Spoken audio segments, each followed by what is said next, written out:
Capítulo 1. 1824. Olivia miró el contenido de su bolso y suspiró. El dinero se acababa con alarmante rapidez. Tarde o temprano tendría que recurrir al nuevo conde de Chatwood. Esperaba que éste la llamara o cuando menos que enviara un mensaje invitándola a chat. Pero hasta entonces no había sabido nada de él. Comprendía que sería una equivocación abrumarlo con sus problemas cuando casi acababa de llegar, ya que todo debía ser nuevo para él puesto que nunca esperó heredar el título. Se trataba de un primo distante que prestaba servicio en el ejército como soldado cuando le informaron de que el quinto conde había muerto y sus hijos se habían ahogado en el mar. Tanto William como John eran muy aficionados a la navegación. Habían ido de vacaciones a la finca que su padre tenía en Cornwall. Se comportaron demasiado inconscientemente cuando se lanzaron al mar en su velero durante una tormenta. Ambos se ahogaron y ello constituyó un golpe mortal para el conde, que ya se encontraba mal de salud. También entristeció a todos los habitantes de la finca, ya que querían mucho a William y a John. Los habían visto crecer con el mismo interés y el mismo cariño que tenían a sus propios hijos. A Olivia le resultaba difícil creer que estaban muertos. Los dos jóvenes habían sido como hermanos para ella y formaron parte de su vida desde que naciera. Después de que el viejo conde falleciese transcurrió casi un año antes de que el nuevo conde regresara de Oriente. Nadie sabía nada de él, excepto que era sobrino de su antecesor. Esperaban que al llegar las cosas volverían a ser como lo fueron siempre. Los viejos servidores de Chat veían la gran casa como algo suyo. Los granjeros y trabajadores de la finca luchaban por hacer de esta la envidia de otros terratenientes. Para Olivia el último había sido un año muy desdichado, no solo porque había muerto el viejo conde, que ella pensó siempre que fue como consecuencia de su destrozado corazón, sino que también falleció su propio padre. Conducía su calesín, tirado por un caballo, al objeto de visitar a uno de sus feligreses enfermos. Al aproximarse a las afueras del pueblo, un enorme faetón de 4 caballos giró violentamente la esquina. El conductor, un elegante aristócrata de Londres, iba borracho y conducía sin precaución. Los vehículos colisionaron y el vicario murió en el accidente. El reverendo Arthur Lambrick había sido el vicario de la parroquia y capellán privado del conde durante 24 años. Se trataba de un hombre extremadamente inteligente, además de muy apuesto, pero que nunca se recobró del todo de la pérdida de su esposa. Esta había fallecido el año anterior de unas fiebres que asolaron toda la campiña. La gente decía que era el principio de una nueva plaga. Otros aseguraban que constituía el castigo de Dios por la inmoralidad y el libertinaje que prevalecían en Londres. Sin embargo, después de matar a numerosos ancianos al igual que a la hermosa y bien amada esposa del vicario, la epidemia desapareció. No hubo ya más casos que hicieran mover la cabeza a los doctores en actitud de desconcierto. Olivia, que contaba ya con casi 19 años, se encontró con que no tenía a nadie a quien pedir ayuda. Con ella vivían su hermanita Wendy y su hermano Anthony. Anthony, a quien cariñosamente llamaban Tony, había terminado sus estudios preliminares en Eton. El viejo conde había prometido enviarlo a Oxford y Tony debería iniciar allí sus estudios en octubre. Olivia pedía porque el nuevo conde cumpliera la promesa de su antecesor, así como los otros compromisos por él asumidos. La dificultad estaba en que, mientras el nuevo conde permanecía ausente, ella había sufrido una gran merma de su dinero. Los abogados se negaron a continuar pagando la renta que su madre recibiera desde siempre. Pertenecía a la familia Wood y tenía asignada una pensión de 200 libras al año, la cual le pasaba el jefe de la familia. Constituía una tradición en Inglaterra que todo el dinero lo administrase el hombre que heredaba el título. Este normalmente compartía entre sus parientes lo que podía y ello les permitía vivir felices y cómodos en la forma en que estaban acostumbrados a hacerlo. Sin la renta de su madre y sin la pensión de su padre, la situación empezó a volverse desesperada. Disponía de una pequeña suma de dinero en el banco, pero prácticamente se había terminado ya. Así las cosas, y tan pronto como el nuevo propietario se instalara, Olivia tendría que hablar con él. Estoy segura de que comprenderá, se dijo llena de optimismo, mas sin poderlo remediar se sentía muy nerviosa. Contó lo que había en su bolso. Era muy poco. Extrajo medio soberano que era el salario de 3 semanas de Bessie. Se sentía disgustada por haberse retrasado en pagarla, pero tenía que guardar dinero para la comida y Tony disfrutaba de un gran apetito. Vivían de los conejos que los chicos del pueblo cazaban en los bosques, los cuales se hallaban muy descuidados desde la muerte del viejo conde. De otro modo, Olivia sabía que habrían pasado hambre en muchas ocasiones. Ahora suponía que los guardabosques ya no harían la vista gorda ante lo que estaba sucediendo. Ella no podía comprar ni siquiera la carne más barata de la carnicería, y otra mucha gente en el pueblo se hallaba en las mismas terribles condiciones. El abogado del nuevo conde se mostró muy firme diciendo que no tenía autoridad para abonar dinero alguno si no recibía instrucciones. En ausencia de su padre fue Olivia quien le suplicó casi de rodillas que ayudara a los pensionados. ¿Cómo podía, le preguntó, negarse a dar a los ancianos la pequeña pensión que solían recibir cada semana? Si usted sigue negándose a hacerlo, dijo, morirán y su suerte pesará sobre su conciencia durante el resto de su vida. ¿Me está usted pidiendo que haga algo que es ilegal, señorita Lambrick?, replicó el anciano abogado. Ilegal o no, es misericordioso, observó Olivia, y como usted podrá darse cuenta es un milagro que con tan poco para comer hayan sobrevivido el invierno muchos de estos ancianos. Por fin lo convenció para que les abonara la mitad de sus pensiones y de algún modo habían podido vivir. Todo el pueblo sin embargo se hallaba en la miseria. Olivia no podía hacer otra cosa sino rezar todas las noches porque el conde se hiciera pronto cargo de la casa. Comprendería entonces que se necesitaba hacer algo inmediatamente. Supongo que papá ya habría ido a hablar con él para estas fechas, se dijo, pero es muy difícil para mí. No quiero que él piense que me estoy metiendo en sus asuntos. En realidad sabía que ya estaba bastante asustada por lo que había oído a propósito del conde. Este por fin llegó a la finca. Lo supo por Bessie, cuando ésta llegó a limpiar su casa y a hacer la comida, que los viejos sirvientes pensaban que era un hombre muy extraño. No hay nada de calor en él, dice el señor Upton, le relató Bessie. Upton, el mayordomo, llevaba trabajando casi 40 años en Chad, y Olivia sabía que conocía bastante bien el carácter humano. También se le informó de que el nuevo conde estaba revisando los libros de cuentas. Estos fueron redactados, desde hacía años, por el administrador de la finca, el señor Bentinck. Parecía extraño que el conde se ocupara de los gastos antes que de cualquier otra cosa. Probablemente, deseaba conocer a sus arrendatarios, a los granjeros y a los empleados, al igual que estos estaban deseosos por saber algo más de él. Olivia se dijo que no debía criticarlo. Era un error y su padre habría deplorado que lo hiciera. Cerró su bolso, lo situó sobre el escritorio y se preguntó qué podría hacer. ¿Debería ir a la casa grande aquella tarde y presentarse a sí misma? Es demasiado pronto, dijo en voz alta, y en aquel momento llamaron con fuerza en la puerta principal. Se dirigió desde la sala hacia el vestíbulo. De pie en el umbral se encontraba uno de los chicos mayores del pueblo, el cual algunas veces le hacía algunos encargos. Tenía el rostro enrojecido y se mostraba jadeante, como si hubiera estado corriendo. ¿Qué ocurre, Ted?, preguntó Olivia. Es una noticia terrible, señorita Olivia. Terrible, balbuceó Ted.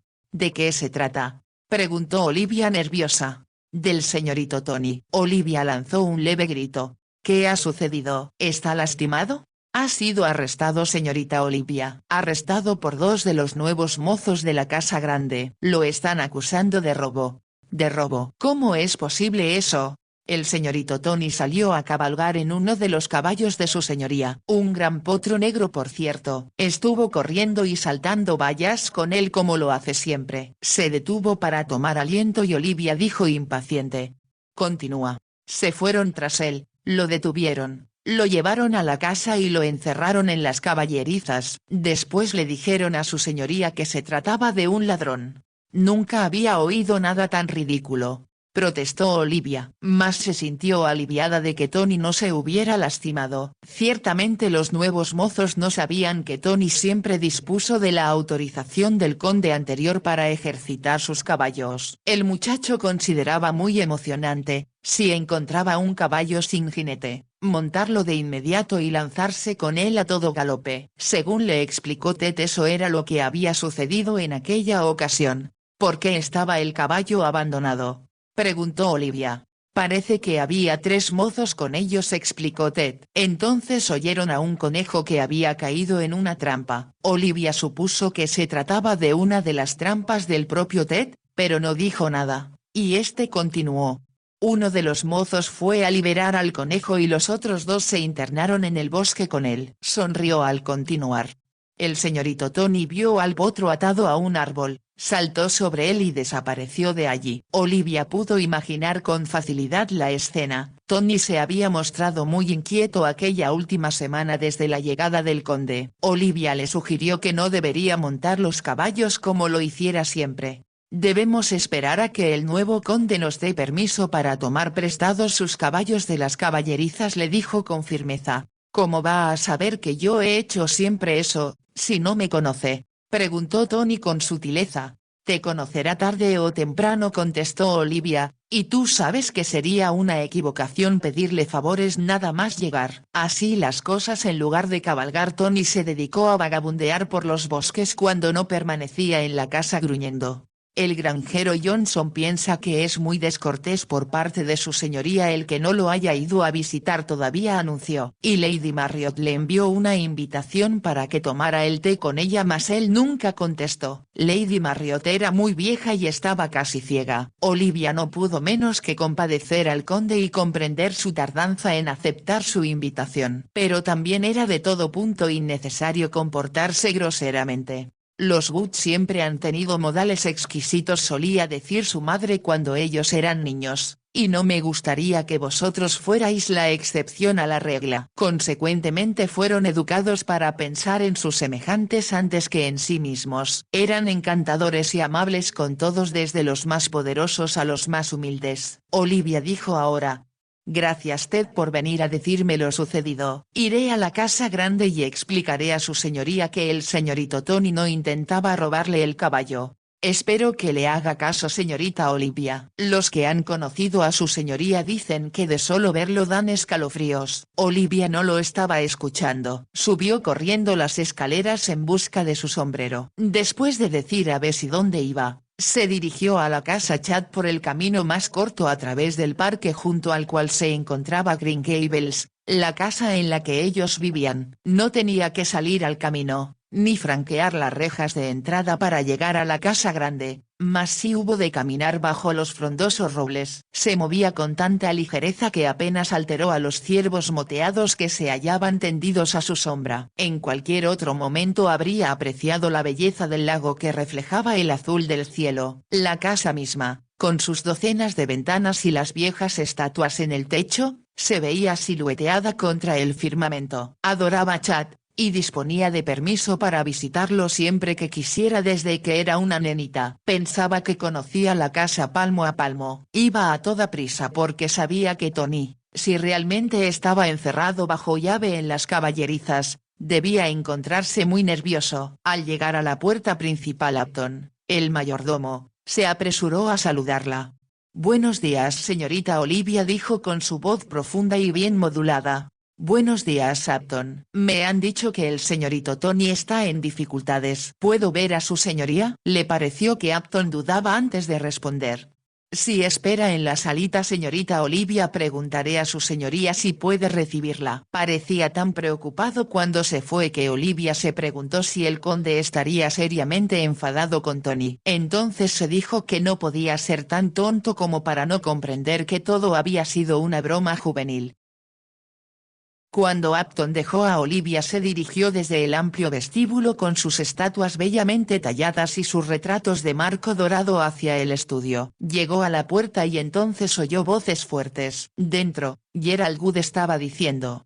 Si tú no me ayudas seré llevado a prisión sin duda alguna y eso afectará a toda la familia. A mí no me puedes culpar por ello, replicó el conde. Habló con voz fría y cortante. Se trataba de un hombre muy apuesto, pero sus ojos grises eran duros y sus labios, cuando los cerraba con fuerza, formaban una línea recta. Cualquiera que lo viera habría sabido por su porte que había servido en el ejército. Cuando se movía y hablaba era como si estuviera inspeccionando a sus tropas. Escúchame, dijo Gerald Wood, yo sé que he sido un despilfarrador y reconozco que me he comportado como un imbécil, pero el tío Edward siempre me sacó de apuros. Se hizo el silencio antes de que añadiera: después de todo soy medio hermano tuyo. Medio es la palabra clave de ese parentesco, comentó el conde con sequedad. Gerald lo miró con fijeza. Nunca había pensado que otro que no fueran William o John, con quienes disfrutaba de una amistad muy íntima, se constituyese en el heredero del título. Y sin embargo lo había hecho aquel hombre duro y desconocido con el que no tenía nada en común. Su historia la había escuchado infinidad de veces desde que era niño. Su padre se casó inicialmente siendo muy joven con una mujer llamada Hannah. Provenía esta de una familia muy conocida y se consideró un excelente matrimonio para los dos jóvenes. Sin embargo, nadie tomó en consideración que sus temperamentos eran completamente diferentes. Lionel Wood se trataba de un hombre encantador, despreocupado y feliz que hacía amigos en todas partes. Sus servidores lo adoraban.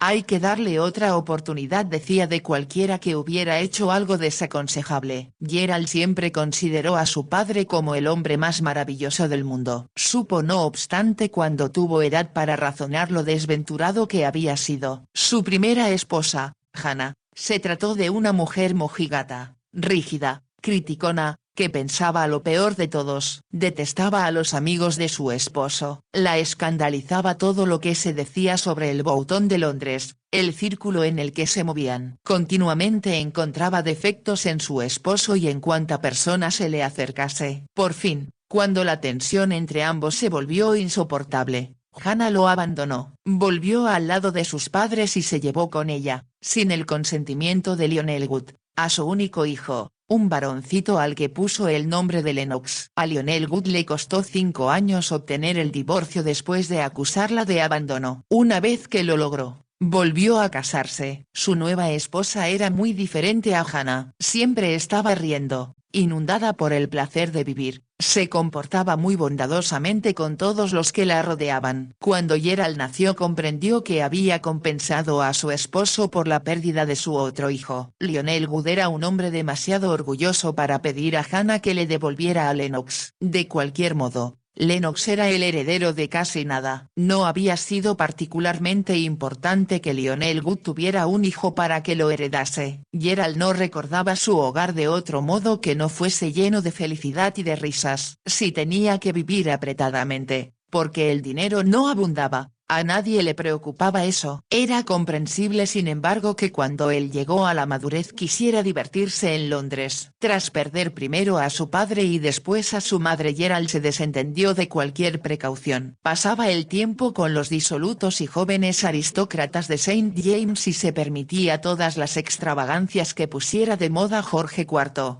Gerald, o Jerry, como lo llamaban todos, se sentía muy satisfecho de aquella vida. Asistía a combates de boxeo que se organizaban en Wimbledon, así como a las carreras de caballos en Newmarket. Le gustaba jugar en Crockford y en Bathurst e inevitablemente empezó a disfrutar de los favores de costosas cortesanas. Se las podía localizar en la Casa Blanca y en docenas de otras mansiones de placer. Su tío, el quinto conde, había pagado sus deudas media docena de veces. Mas hacía apenas una semana que sus acreedores empezaron seriamente a llamar a su puerta y comprendió que una vez más había ido demasiado lejos, por lo que tendría que pedir ayuda al nuevo jefe de la familia.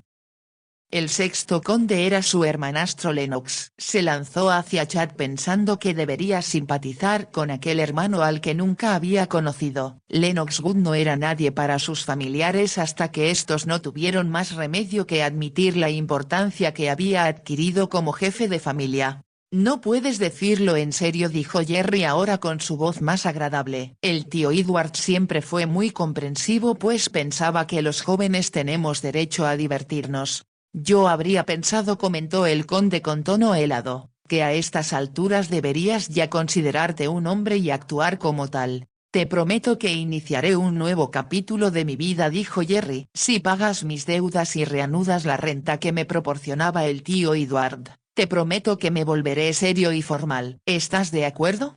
La respuesta a tu proposición, replicó el conde con lentitud, es un definitivo no. Jerry lo miró. ¿Quieres decir que no vas a ayudarme ni a reanudar mi renta? ¿Por qué iba a hacerlo? Yo me he ganado la vida todos estos años. No veo la razón para que mantenga parásitos ni pague por su vida desordenada.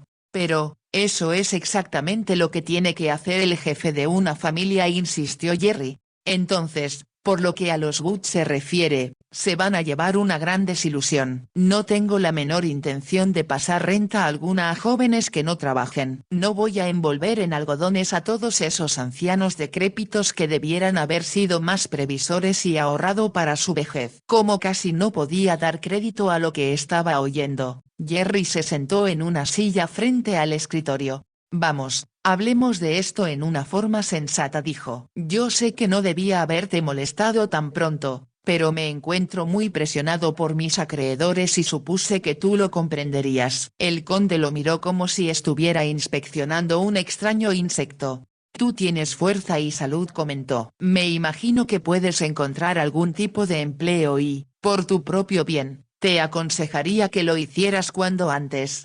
Santo Dios. ¿Y qué crees que puedo hacer yo? Exclamó Jerry. Y de cualquier modo lo que pudiera ganar sería como una gota de agua en el océano en comparación con mis deudas. Entonces, lo único que puedo decir, replicó el conde con sequedad, es que pienso que va a resultarte un poco incómoda la vida en Fleet. Como así se llamaba la prisión de los deudores, Jerry comprendió que se estaba burlando de él. Instintivamente apretó las manos y deseó lanzarse contra su hermanastro, pero se contuvo y dijo: supongo que podrás ofrecerme hospedaje por una noche. Podremos seguir hablando de este asunto más tarde. Estoy seguro de que cuando hayas pensado las cosas comprenderás cuál es tu deber. El conde lanzó una breve risa que no tenía nada de humor. No deseo darte ninguna esperanza, manifestó, pero desde luego puedes pasar la noche aquí puesto que has venido desde tan lejos. Eso es muy generoso por tu parte, agradeció Jerry, mas no pudo evitar una insinuación de sarcasmo en su voz. Entonces, y admitiendo que sería un error insistir en el tema, salió del estudio. Casi tropezó con Upton, que se hallaba esperando al otro lado de la puerta. Pasó frente a él sin decir palabra. Upton, que lo conocía desde que era un niño, lo siguió con la mirada. Luego entró en el estudio. Discúlpeme, milord, dijo, pero la señorita Olivia Lambrick se encuentra aquí y desea ver a su señoría. El conde no contestó y Upton continuó.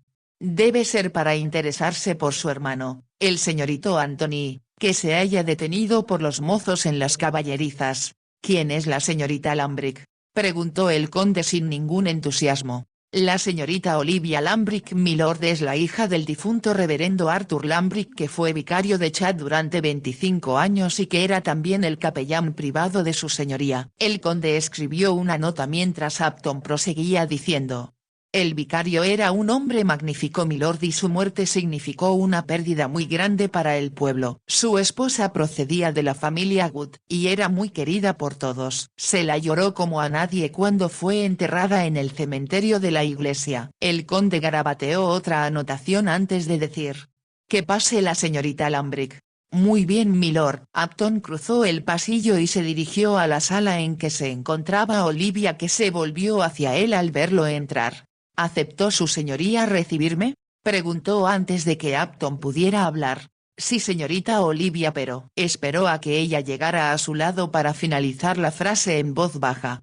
Su señoría está muy disgustada con el señorito Jerry. ¿Está Jerry aquí?, preguntó Olivia. Me alegra saberlo. Hace mucho tiempo que no lo veo. Upton no dijo nada más y Olivia advirtió que el viejo mayordomo se hallaba muy nervioso. La condujo al estudio y abrió la puerta. La señorita Olivia Lambrick, milord, anunció. Olivia penetró en la estancia. Se mostraba muy hermosa con su pequeño rostro ovalado y sus grandes ojos enmarcados por su sombrero de paja. Aun cuando su vestido era viejo, no disimulaba las suaves curvas de sus senos, ni su diminuta cintura, ni la gracia con que se movía la muchacha, que se dirigió al escritorio y extendió la mano. Bienvenido a Chad, milord, saludó. Me siento encantada de conocerle, he estado esperando impacientemente su llegada. El conde se había puesto de pie con lentitud. Su mano tomó la de Olivia, que inmediatamente advirtió que sus dedos eran muy fríos. Tiene usted la bondad de sentarse, señorita Lambrick. Tengo entendido que usted es también pariente mío. Lo dijo como si tal cosa no le fuera muy agradable, mas Olivia contestó con tranquilidad. Sí, mamá era prima hermana del difunto conde, de modo que supongo que estaría emparentada con usted en tercer o cuarto grado. Lanzó una leve risa que era muy musical. Luego, y como el conde permanecía en silencio, dijo en tono más serio. He venido a verlo para interesarme por mi hermano. Me temo que ha hecho una travesura que alteró mucho a sus mozos. Yo no creo que robar un valioso potro pueda considerarse una travesura, replicó el conde con severidad. Olivia rió. Por supuesto que no se lo estaba robando, protestó. Él siempre dispuso de permiso para montar aquí cualquier caballo que deseara. Pero yo no se lo he dado, objetó el conde. Lo sé, pero él no lo creyó necesario, manifestó Olivia. Le dije muchas veces que no debía causarle molestias hasta que hubiera tenido usted tiempo de adaptarse. Pero la tentación fue demasiado grande. Advirtió que el conde no la comprendía y explicó. El mozo que montaba el potro lo dejó de su mano para ir en busca de un conejo atrapado en el bosque. El caballo estaba solo y Tony, que pasaba por allí, lo montó y se fue en él, tal vez para saltar las vallas cercanas como lo ha hecho siempre. Calló entonces y después de lo que le pareció un largo silencio, el conde dijo. ¿Ese es el tipo de conducta que puedo esperar de mis familiares? Tony se disculpará con usted, prometió Olivia, y por favor acepte ahora mis propias disculpas. El muchacho ha estado muy aburrido esperando la oportunidad de verlo a usted para preguntarle si puede continuar ayudando a ejercitar los caballos como hacía anteriormente. Dispongo de mozos para hacer eso, replicó el conde con frialdad. Olivia lo miró con expresión consternada. ¿Quiere usted decir que no va a permitirle en el futuro tomar prestados caballos de sus caballerizas? Lo único que puedo decir es que lo consideraré, dijo el conde con lentitud. Olivia estaba a punto de suplicarle al respecto, cuando recordó que tenía cosas más importantes que discutir. Un poco nerviosa dijo. Ahora que estoy aquí me pregunto si podría hablar con usted a propósito de nuestro futuro. ¿Su futuro?, preguntó el conde con indiferencia. ¿Sabe usted? Mamá siempre recibió una renta de 200 libras al año del tío Edward. Pero cuando este murió, los abogados dijeron que no tenían autoridad para seguir pagándola. El conde no habló y Olivia continuó con rapidez. Papá fue el vicario y capellán durante 24 años y por supuesto esperaba recibir una pensión que nos sería pagada a nosotros sus hijos después de su muerte. El rostro del conde era inexpresivo, pero Olivia intuyó que no parecía simpatizar con su causa, por lo que continuó aún más nerviosa.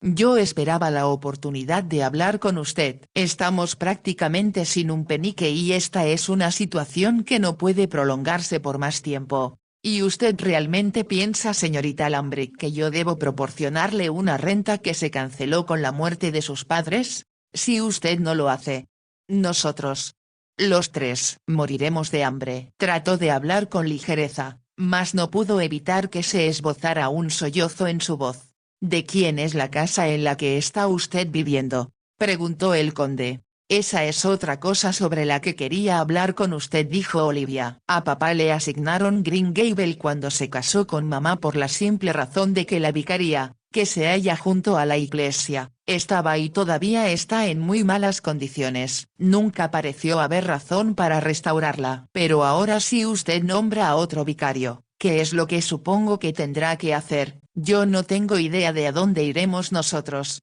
¿Y usted piensa de nuevo que eso es asunto mío? Olivia titubeó.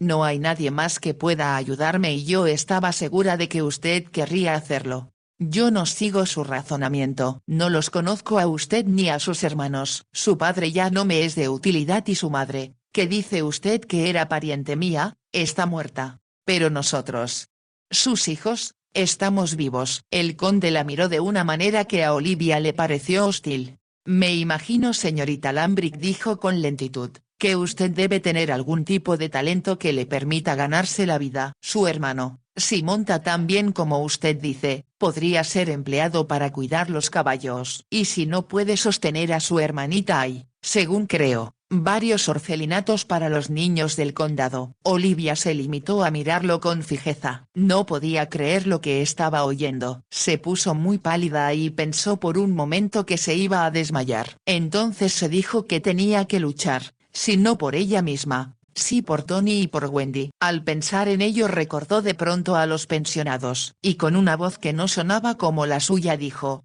los pensionados han estado esperando desesperadamente la llegada de usted. Convencí a los abogados para que les proporcionaran algo de dinero y así se evitase que murieran durante el invierno, sin calor y sin alimentos. Olivia tomó una gran bocanada de aire y continuó: yo sé que mi padre, si estuviera vivo, habría tranquilizado a los pensionados diciéndoles que usted se comportaría muy generosamente con ellos sí. Pero como su padre está muerto, la interrumpió el conde. Creo, señorita Lambrick, que esto no es asunto suyo. Por el contrario, es asunto de toda persona cristiana y decente que ha visto, debido a su tardanza en hacerse cargo de la casa.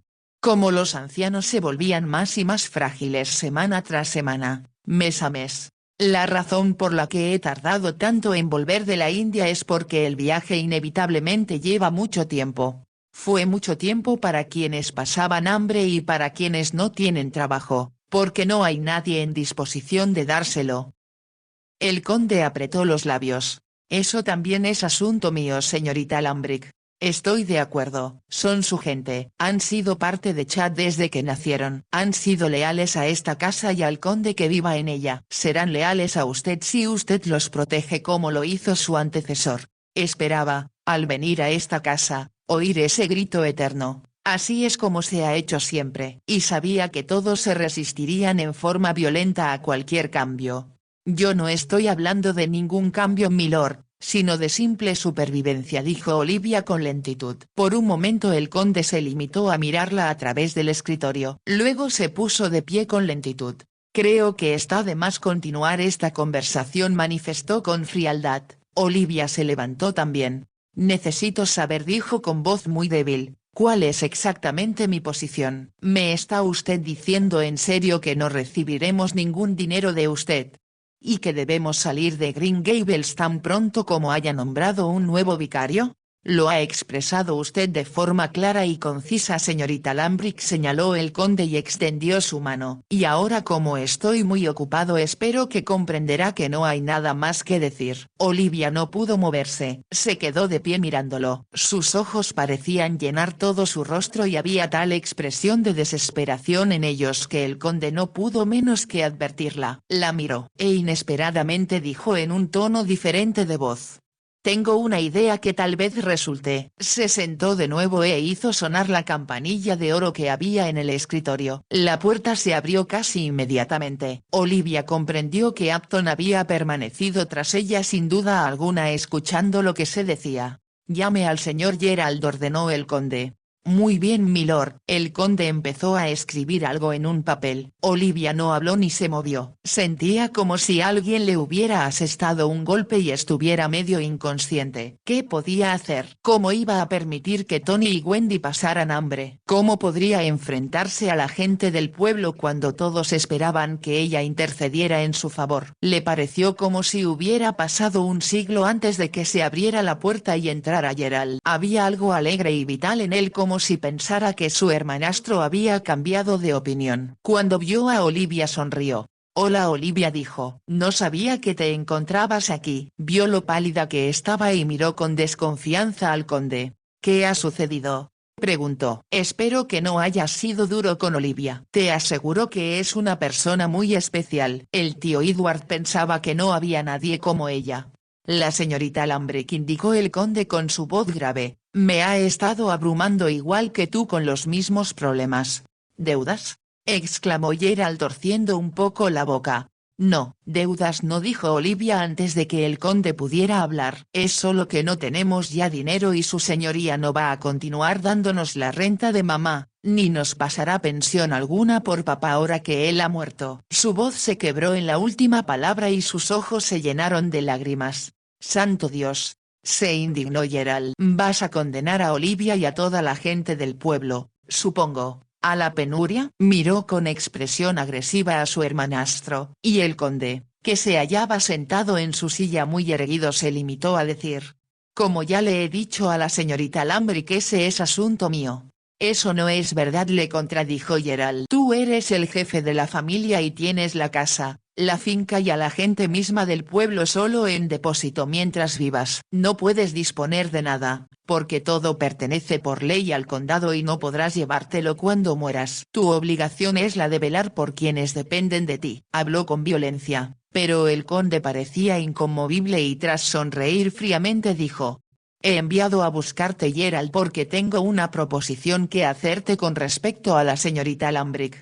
¿Una proposición?, preguntó Gerald. He escuchado 2 relatos de desventuras, continuó el conde, y había un tono sarcástico en su voz, y he oído de ambos que esperan que yo asuma la responsabilidad de resolver sus problemas simplemente porque la sangre de los Wood corre por sus venas. Así es, admitió Gerald en tono suave.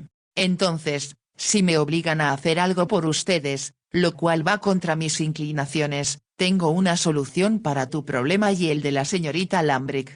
¿Y cuál es?, preguntó Gerald con desconfianza. Tú, Gerald, dijo el conde, te has metido en la desastrosa situación en que te hallas por tu irresponsabilidad y tu falta de inteligencia. Gerald contuvo el aliento pero no dijo nada y el conde continuó: lo que debes hacer en el futuro es llevar una vida sensata. Tal vez lo que necesitas es una esposa. Eso evitaría cuando menos que corrieras tras las cortesanas o tiraras tu dinero en las mesas de juego. ¿Una esposa?, se sorprendió Gerald. Eso es lo que he dicho y me parecería muy adecuado que te casaras con tu prima que no tiene a nadie que vele por ella y como yo necesito la casa en que está viviendo tampoco ningún lugar a donde ir. Al comprender lo que el conde estaba sugiriendo, Olivia lanzó una exclamación ahogada. Pensó que estaba soñando. Ningún hombre podía proponer algo tan absurdo, algo tan completamente imposible.